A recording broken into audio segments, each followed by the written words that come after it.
तो पहले से ही मानते थे और जानते थे कि संजय सिंह निर्दोष हैं। कानून का, इंसाफ का तकाजा है कि man is innocent till proven guilty. एक आदमी निर्दोष होता है जब तक उसको गुनाहगार साबित ना किया जा सके। रूलिंग पार्टी के हमारे जितने अपने लोग हैं और हमारे माननीय प्रधानमंत्री जी इस वक्त बहुत ही बौखलाहट से, घबराहट से, परेशानी से, चिंता से, डर से गुजर रहे हैं। शाम दाम दंड भेद भय करके का रूप दिखाते हुए लोगों को अपनी तरफ खींच रहे हैं, जबरदस्ती खींच रहे हैं, डरा रहे हैं। और जब वो आप भारतीय जनता पार्टी में और एनडीए में शामिल हो जाते हैं तो उनके वॉशिंग मशीन से निकल कर एकदम चमक जाते हैं, सारी कहानी खत्म हो, सारे दाग धुल जाते हैं। मैं अपने बर्तनों को अच्छी तरह पहचानता हूँ। अब ये पार्टी तो वो पार्टी दिख नहीं रही है। देखिए ना, ये तो मुझे लगता है बहुत पहले हो जाना चाहिए था। या एक तरफ जहाँ हम कह सकते हैं कि सत्यमेव जयते, वहीं दूसरी तरफ ये भी कहा जा सकता है कि वहाँ देर है मगर अंधेर नहीं है। 6 महीने जेल में रहने के बाद ना मनी ट्रेल, ना कोई सबूत मिला। ये तो साफ दिखता था प्रथम दृष्टिया में ही, या प्रथम दिन से ही ये साफ दिख रहा था कि राजनीतिक बदले की भावना से संजय सिंह पे चाहे बाकी लोगों पे ये कार्रवाई की गई है।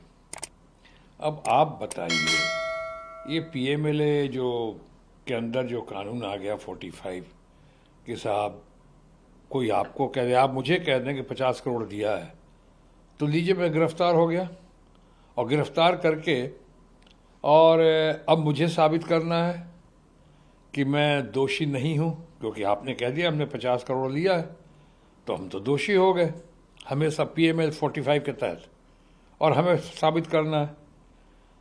तकाजा कानून का, इंसाफ का तकाजा है कि man is innocent till proven guilty. एक आदमी निर्दोष होता है जब तक उसको गुनाहगार साबित ना किया जा सके। यहाँ उल्टा है, इस पे पुनर्विचार होना चाहिए। बिल्कुल सब सुप्रीम कोर्ट के इस फैसले से, हम सब सुप्रीम कोर्ट का बहुत आदर करते हैं, सर्वोच्च न्यायालय है देश का, बहुत ही उसकी कदर करते हैं। अब आज इन्होंने कहा है संजय, हम तो पहले से ही मानते थे और जानते थे कि संजय सिंह निर्दोष हैं। संजय सिंह चूंकि बहुत ही क्रांतिकारी नेता हैं, संजय सिंह को जो कई बार देखता हूँ, सुनता हूँ, तो मैं उनको कह भी चुका हूँ, पहले और जगह भी कह चुका हूँ कि मुझे लगता है उनको देखने के बाद कई बार मुझे वो भारत के भूतपूर्व और अभूतपूर्व प्रधानमंत्री स्वर्गीय चंद्रशेखर जी की याद दिलाते हैं। वो दमखम, वो साफ गोई, वो कन्विक्शन, वो कॉन्फिडेंस चंद्रशेखर जी में जो था उसकी बहुत झलक दिखाई पड़ती है संजय सिंह में। तो मुझे ये भी लगता था बाकी लोगों की तरह कि ये सरकार या रूलिंग पार्टी के आंखों में ये कांटा बन चुका है, इनको उठाया जाएगा ज़रूर। बहाने के साथ उठाया गया, कोई दम नहीं था, कोई सबूत नहीं, कोई केस नहीं, और उठा लिया गया। सुप्रीम कोर्ट ने ना सिर्फ थप्पड़ लगाया है सरकारी एजेंसीज को, बल्कि एक आईना भी दिखाया है समाज के उन लोगों को जो बदले की भावना से ऐसी हरकत करते हैं। संजय सिंह का किया, हम तो, मुझे पूर्ण विश्वास है कि संजय सिंह के साथ साथ जैसे अभी केजरीवाल साहब के साथ किया गया है, देश के चंद कद्दावर नेताओं में से एक, जिनकी अपनी छवि इतनी अच्छी है देश विदेशों में कि आज अमेरिका से लेके, जर्मनी से लेके, यूनाइटेड नेशंस तक, अमेरिका से लेके, जर्मनी से लेके यूनाइटेड नेशन तक उनके समर्थन में आज बात कर रहा है और कह रहा है कि गलत हुआ। उसके पहले आप जैन साहब के साथ देखिए जो हुआ, या मनीष सिसोदिया के साथ कितना बढ़िया उसने काम किया है।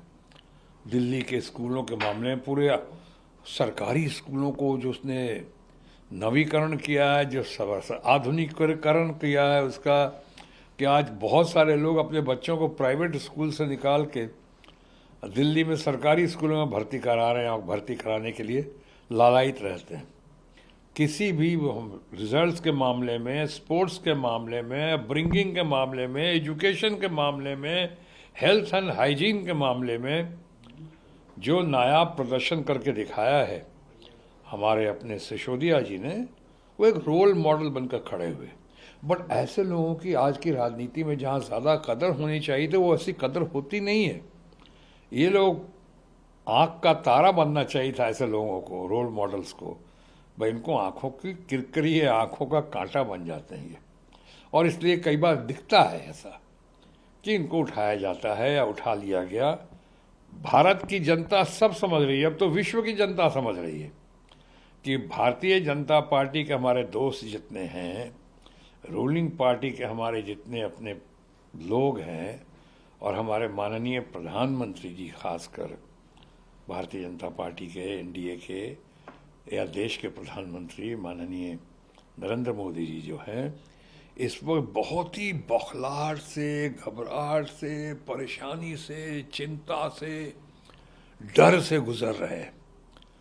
तो फिर शाम दाम दंड भेद भय करके का रूप दिखाते हुए लोगों को अपनी तरफ खींच रहे हैं, ज़बरदस्ती खींच रहे हैं, डरा रहे हैं। सरकारी एजेंसीज का डर दिखा के करप्शन में फंसा दिया जाएगा, ऐसा बोल के कुछ लोग आते हैं सामने और उसको फिर उठाते हैं। और जब वो आप भारतीय जनता पार्टी में और एनडीए में शामिल हो जाते हैं तो उनके वॉशिंग मशीन से निकल के एकदम चमक जाते हैं, सारी कहानी ख़त्म हो, सारे दाग धुल जाते हैं। लेकिन अगर नहीं आते हैं और नहीं मानते हैं, अपने निष्ठा पे और अपने कमिटमेंट पे अगर वो अडिग रहते हैं, तो फिर ऐसे लोगों को तकलीफ़ दिया जाता है, रगड़ा जाता है, जेल भेजा जाता है। ये तो अच्छी बात नहीं है। और इसे हमें तो कई बार ताज्जुब होता है कि माननीय प्रधानमंत्री जी भी कल परसों ही कह रहे थे कि भ्रष्टाचारियों का हम एक्शन लेंगे और कोई भ्रष्टाचारी जो है सब जेल के सलाखों के पीछे जाएगा। तो ये तो इनके परिवारवाद की जो बात करते उसी की तरह हास्यास्पद हो गया ये। जैसे परिवारवाद की बात करते तो मैं तो जानता हूँ, इतने सालों भारतीय जनता पार्टी में अपने दोस्तों के साथ रहा हूँ। मेरे लिए तो इस पार्टी में, भारतीय जनता पार्टी में मेरी अपब्रिंगिंग हुई है। मैं तो पैदा हुआ और बड़ा हुआ राजनीतिक दृष्टिकोण से। भारतीय जनता पार्टी मुझे तो लेकर गए थे वहाँ पे भारत के महान मार्गदर्शक सही मायनों में, और भारत रत्न नानाजी देशमुख, उन्होंने अटल बिहारी वाजपेयी जी फादर फिगर, या आडवाणी जी हमारे सबसे बड़े नेता, फ्रेंड, फिलोसफर, गाइड, गुरु। आज भारत रत्न भी हालांकि बहुत देर से दिया गया है, और जिन कारणों से दिया गया है और कब दिया गया और कैसे दिया गया, कमेटी ने दिया कि माननीय प्रधानमंत्री ने खुद दिया है कि वोट बैंक के पॉलिटिक्स के तहत किया गया है, कि कुछ मुद्दों से ध्यान भटकाने के लिए दिया गया है या किया गया है। मैं इस पर अभी इस वक्त ज़्यादा नहीं बोलूँगा कि मामला आडवाणी जी का है। आदमी तो बहुत सही है, उनको तो बहुत पहले मिलना चाहिए था। बहरहाल, एक तरफ आप ये बात करते हैं कि ये भारतीय जनता पार्टी जिस तरह से करके आई और करके हम उस पर रहे देखे, वहीं मैं अपने बर्तनों को अच्छी तरह पहचानता हूँ। अब ये पार्टी तो वो पार्टी दिख नहीं रही है। कई लोगों का मानना है कि भारतीय जनता पार्टी जो कल तक अटल जी आडवाणी जी के वक्त से जो तक बहुत बढ़िया से लोकशाही मानते हुए चल रही थी, अब पूरी तानाशाही दिखाई पड़ी। उस पर तानाशाही का एक नमूना दिखाई पड़ रहा है। कल सुप्रीम कोर्ट को सामने आना पड़ा और संजय सिंह को छोड़ दिया, और छोड़ा बाइज्जत ये करके। और अभी हमारे भारतीय जनता पार्टी के फ्रेंड्स कह रहे हैं, कह रहे बेल मिल गई, राहत मिल गई, बेल मिलना कोई बहुत बड़ी बात नहीं। क्यों भाई? कल तक तो आप ही कह रहे थे कि बेल क्यों नहीं मिल रहा है, बेल नहीं मिल रहा है, इनको बेल नहीं मिलेगा, बेल मिलेगा तो बात कीजिएगा। बेल तो मिलना ही नहीं, और आज बेल मिल गया तो बेल मिल गया तो कौन सी बड़ी बात है? बहुत बड़ी बात है। देश की जनता को और वोटर्स को संदेश गया है कि आप जुल्म और ज्यादती बहुत कर रहे हैं, इस तरह आपसे लोगों को उठा रहे हैं। लोकतंत्र है, सबको बोलने का अधिकार है, सबको टीका टिप्पणी करने का अधिकार है, सबको एक दूसरे से अपनी राय रखने का, एक दूसरों पे अपनी राय रखने का अधिकार है। और उस पर आप इस तरह से करना, आप उनकी राय से सहमत नहीं, यानी आपसे जो सहमत हैं, चाहे भले कितना भी क्राइम किया हो, घोटाले किया, वो तो वॉशिंग मशीन में धुल जाएगा और एकदम बेदाग होकर सामने आ जाएगा। मैं नाम नहीं लेना चाह रहा, पब्लिक समझ रही है लोग। इसलिए मैं कह रहा था कि बहुत ही डेस्परेशन में, घबराहट में, बौखलाहट में हैं, तरह तरह की बातें कर रहे हैं। कोई मुद्दों पे आते हैं सामने आज 400 पार से पीछे नहीं हट रहे हैं। मैं वही, ये भी बौखलाहट का, फ्रस्ट्रेशन का एक नमूना है। कितना ओवर कॉन्फिडेंस हो गया है क्या आपको? नेता ने तो बोल दिया 200 नहीं पार कर पाएंगे वो लोग। मैं उनसे भी सहमत नहीं हूँ। नेता ने अगर कह दिया है कि भारतीय जनता पार्टी 200 ये 400 सीट का जो दावा कर रही है पार्टी, कहाँ से ईवीएम पे इतना भरोसा है क्या उनको कि अभी से 400 गिनती कर रहे हैं, पैमाना नाप लिया कि ये 400 सीटें कहाँ से लाओगे, खरीद के लाओगे?